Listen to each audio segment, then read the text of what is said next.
Hello, welcome to the Comic Book Commentary. I'm Bo Leidig, and this week we are going to be talking about the next installment in the original Cyberforce miniseries. It's Cyberforce number 2. So let's zoom in and take a closer look. Cyberforce number 2 suffers from one small problem, and that problem is the fact that it was published in March of 1993. Now, that would have been okay had it not been for the fact that the first issue was published in October of 1992, which meant there was a very large gap between issues number 1 and number 2, and it just, once again, one of the big problems of the early days of Image is a lot of these guys not being able to meet their deadlines whatsoever, and really putting retailers and readers in a difficult position when it came to following a new title. Pencils, inks, Mark Silvestri. Script, Eric Serge Silvestri. Colors, Joe Chiodo. Letters, Mike Heisler. Color separator, Ollie Optics. Editor, Cynthia Sullivan. We see here on the first page that this book picks up exactly where the first issue left off. If you'd like to know more about Cyberforce number 1, feel free to check out my video on Cyberforce number 1. Velocity is down. Cyberdata has just broken into the secret base of Cyberforce, and they're here to take Velocity back with them, whether she wants to go or not. We see at the top of the next page, Cyberdata discussing amongst themselves what the big deal is, what it is that makes this girl so special, and they're pretty quickly shown what makes her so special when Velocity panics and decides to take off. This leads some of the characters to speculate that she may even be faster than Killjoy, the speedster on their team. Killjoy is more than happy to prove that she's capable of matching this girl's speed and catching her. However, Ballistic states that she's got a score to settle and pulls out a small throwing knife, which she hurls at Velocity, hitting her in the calf. Velocity, of course, in pain, trips, falls. Now she's on the ground. She doesn't know what to do because she's now injured and feels that there's no escape and that Cyberdata has her cornered, and it's looking pretty bad. At least it was looking pretty bad until we got this 2-page splash of Cyberforce rescuing Velocity, coming to save the day. This is such a cool image. We got Ripclaw right up front, just dashing in, claws drawn, he's ready to go, Impact behind him, Heatwave flying overhead, both of his hands glowing, Stryker with his guns. We have Cyblade back here checking on Velocity to make sure that she's okay. They're just kind of talking amongst themselves, Heatwave taking charge, letting everyone to know that this is a rescue mission and this is not just a fight to the death with Cyberdata. However, we find that Ripclaw is, I wouldn't say against that idea, but he really wants a piece of Buzzcut. We don't know what the backstory between those two characters is, but they have some bad blood, and Ripclaw is out to settle the score, despite the fact that they need to get Velocity to safety. Stryker is thinking to himself, realizing that he wouldn't wish Buzzcut on his worst enemy, but then realizes that Buzzcut is his worst enemy, and we see that, this team, despite working well together, does have some, things that make it difficult for them when some of them are trying to settle personal scores when other people's lives are on the line. Here on the next page, we see that Ballistic wastes no time in barking orders at the rest of her team as they all square off to engage with one another. This is a really cool shot as well. We've got Buzzcut up here in the background, Megawatt up on the front, Psychotron back here getting ready to shoot some laser blast or heat beams or whatever it is that he shoots exactly. And nobody's really, backing down from this fight. We see that Cyblade starts to engage with Killjoy.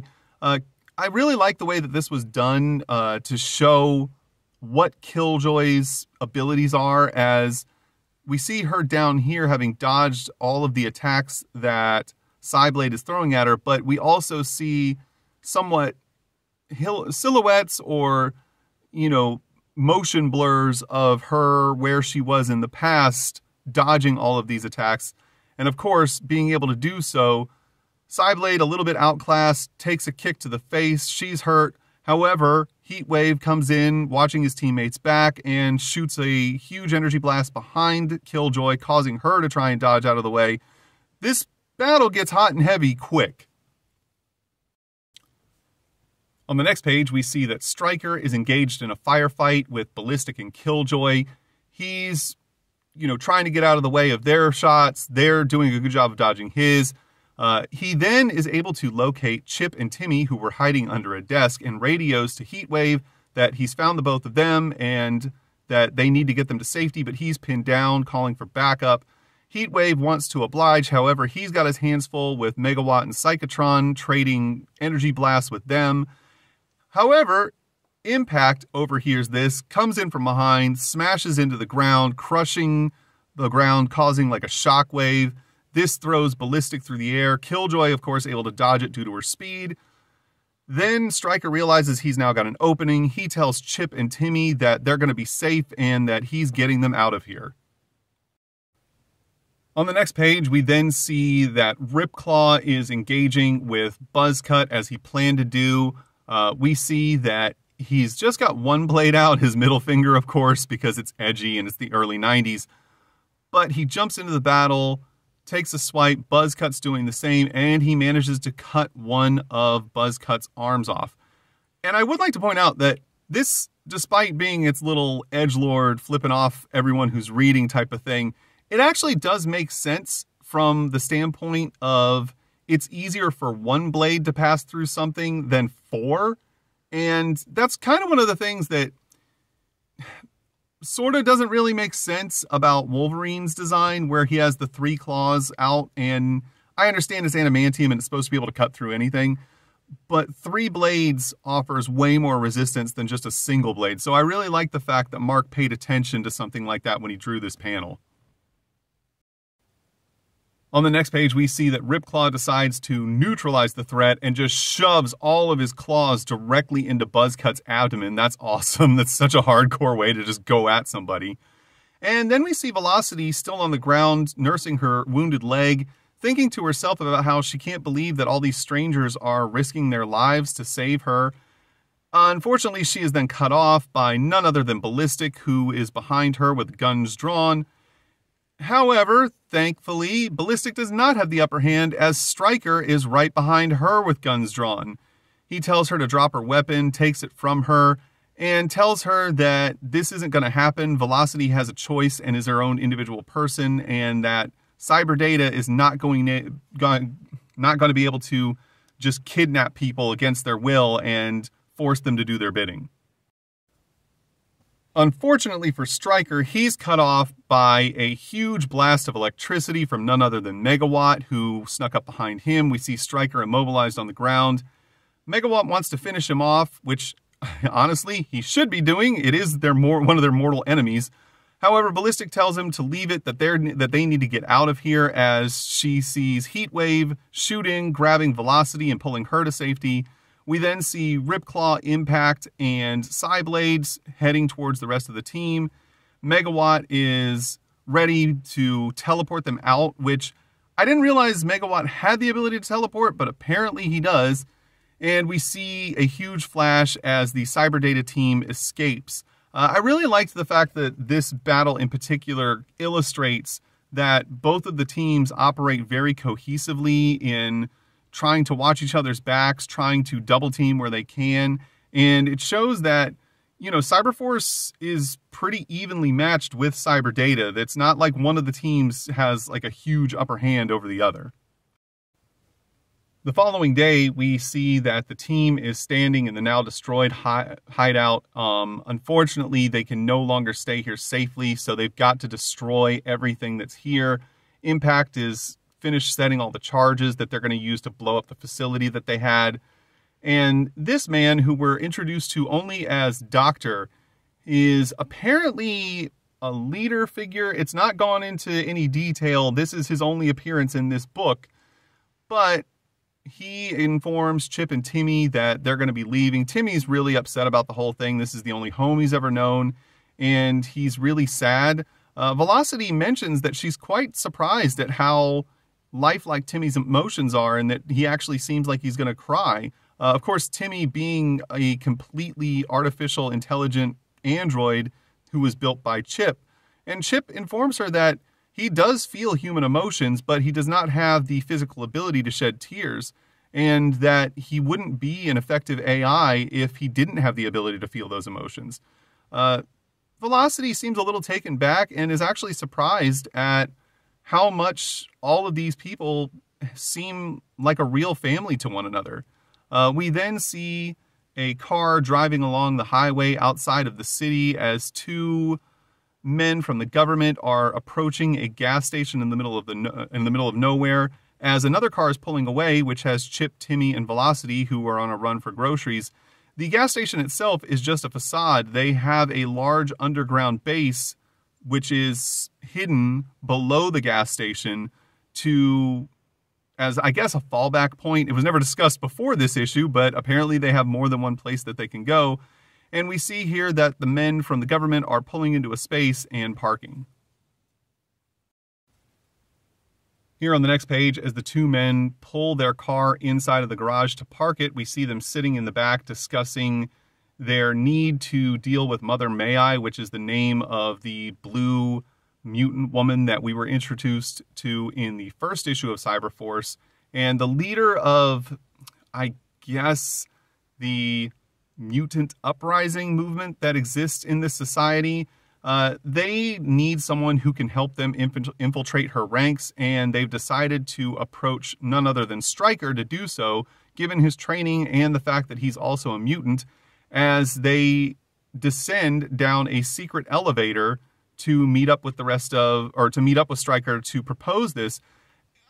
It's not explained how they knew that this was one of Cyberforce's secret hideouts, and that they were well aware that all they had to do was drive into this garage to take a secret elevator to the underground bunker. But all right, fine. They knew. I don't know how, but they knew. On the next page, we see a large explosion as a team of evil super mutants has just caused some havoc. They were on a mission to retrieve some data disks. This is our first introduction to the mutants Wildfire, Slam, and what might be the best or worst name ever for a villain, if it just depends on how you look at it, Splitzkrieg, because Splitzkrieg is conjoined twins of some kind, but they're also super powerful mutants. One of the other things that's really kind of super strange about Splitzkrieg is the fact that this guy right here, he's British. The other member of Splitzkrieg, the other side of him, is German. Like, speaks as if he grew up in German with a thick German accent. We also see that apparently he's a Nazi, as he has a swastika tattooed on his face. And again, the other half, he has a thick British accent, as if he spent his whole life in London. None of that makes sense unless somehow they merged together through a mutation, but I don't see how that would have been possible. Splitzkrieg makes no sense, but I'm glad that he exists because this character is off the wall. Here on the next page, we are teleported into the secret bunker of Cyberforce as the men from the government are making their case to Stryker, asking him to help them.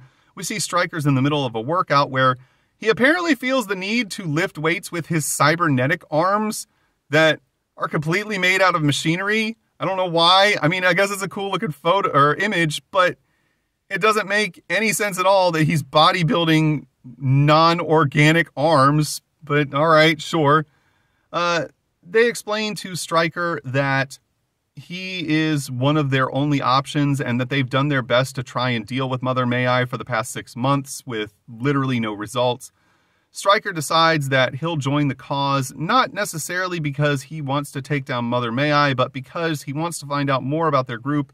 And there are people within her group that are really dangerous and he feels the need to deal with personally. On the next page, we are teleported to the outside of a grocery store as we see Velocity holding hands with Timmy walking out of the store, having just purchased food for the group, and accidentally dropping an orange. Timmy, of course, darts after the orange right into the street. Velocity, very distraught about that as she sees a van is about to hit him. This van, however, is being driven by none other than the mutants that we were introduced to before, as we see Slam swerve to try and miss hitting the boy. Timmy, of course, is okay, thankfully, but Velocity is very distraught, very upset about the fact that she wasn't thinking of Timmy only being 3 years old just because he's so intelligent and not knowing any better of how to deal with the outside world, as he spent his entire life inside of a lab with Chip, who, by the way, is nowhere to be seen in any of this. Chip was with them as they went to the store, but I have no idea where he's at or why he's not present during any of this car accident / almost child death. Velocity yells at the people driving. However, she is quickly met with a swift backhand from Splitzkrieg. But Wildfire tells them to stop, that they don't need to be beating up, people in the outside world, as they're trying to maintain a low profile so that they can get the disc that they've stolen back to the people who paid them to steal them in the first place. And for reasons that don't make a whole lot of sense, they decide to take Velocity and Timmy as hostages, which I don't understand how that's helping their cause in the theft of these discs. There's no one really chasing them at this point, so it seems unlikely that they would need hostages for leverage of any kind. It feels off, like it doesn't mesh with any of their motivations whatsoever. Here on the next page, we see the mutants loading both Timmy and Velocity into the back of the van and then taking off very quickly, screeching tires, that whole thing. Again, not really keeping a low profile as they try to get away with this heist they just pulled.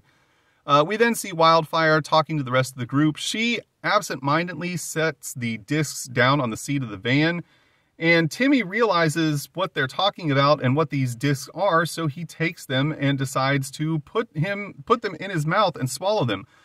Of course, this is not going to harm the discs, as Timmy is not an organic human, but none of these mutants realize that, and they're freaking out that some kid just ate the discs that they were tasked with stealing in the first place for an employer who's going to give them a bunch of money, which again highlights the fact that taking Timmy and Velocity as hostages was a stupid move. There was no reason to do it, and nothing good was going to come of it in terms of getting the discs to the buyer for them. However, they don't have time to worry about what Timmy's doing, as they're cut off by Psychotron in the middle of the street, who starts blasting holes through the middle of their van. And we see here on the final page of the story that in the next issue, we are going to see an appearance by none other than Pit. If you'd like to know more about Pit, check out my Pit playlist. On the next page, we are greeted with the letter section now being called Scriber Force. That's funny. And it's mostly just a bunch of letters congratulating Mark on his new comic book and how people really like it. I do find it funny how one guy points out that all the characters are super original, which means he's either trying to be really nice or has never in his life read an issue of X-Men. And we do see a cool little, reader sent in drawing of Heatwave right here. This is something that Mark, I guess, continues to do. I'll have to check in future issues of printing reader submitted artwork in the letter section. There's a lot of letter section. There's another page to go. We'll take a look at it right now. So here in the second half of the letter section, we see two more reader-submitted drawings. One, a caricature of Ripclaw. That looks kind of funny. I like his goofy little legs here. And a pretty decent drawing of none other than Stryker with one of his guns. He's looking pretty cool. I do like it that Mark decided that he was going to take the opportunity to let readers send him artwork and print it up in the letter section. That's a nice little touch for the people who are buying your book. Here on the next page, we get a mail-away certificate to enter a contest for Wizard magazines. The first prize, I believe, is to go to San Diego Comic-Con. And, oh no, I'm sorry. The grand prize is actually a chance to tour Homage Studios and meet Jim Lee and Mark Silvestri and a few other artists. That's actually a really cool idea. I like this. Unfortunately, you do have to cut a chunk out of one of your comic books. Thankfully, you're only ruining the letter section of the book and not an actual page. And on the next page, we see an advertisement for Deathblow #1. If you'd like to know more about Deathblow #1, check out my video on Deathblow #1. On the final page of the book, we see an advertisement for Wizard magazine, of course, because nearly every single Image title in the early years had at least one advertisement for Wizard magazine in them. And on the reverse inside cover, we get an advertisement for Image Gets Stupid.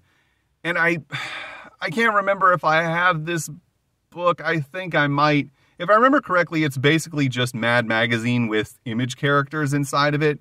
But I'll have to search through my collection and see if I have it. If I do, I'll make a video about it in the future. And that was Cyberforce #2. It's not a bad book, but the whole part with the mutants kidnapping Velocity and Timmy doesn't really seem like it fits into the story. There was really no reason for them to kidnap those two characters. It just feels like it's conflict for the sake of conflict to kind of move the story along when the rest of the story was really doing just fine. The whole dynamic between Cyberdata and Cyberforce is really cool. They seem like a really well-designed group of adversaries, and I would have had no problem with this book simply focusing on that plot point without trying to introduce a complete side plot point that I know it fleshes out eventually, but it could have been done further along in the story and not necessarily taking place in the first miniseries issues. There's only 4 books in this miniseries, and focusing solely on Cyberdata as the primary adversaries for Cyberforce, I think would have been a little bit easier to keep up with in terms of establishing a narrative. But then again, those are just my opinions. Your opinions may vary, and maybe you thought it was a really good idea. But either way, feel free to like, comment, and subscribe to the channel. And thanks for stopping by. Have a great day.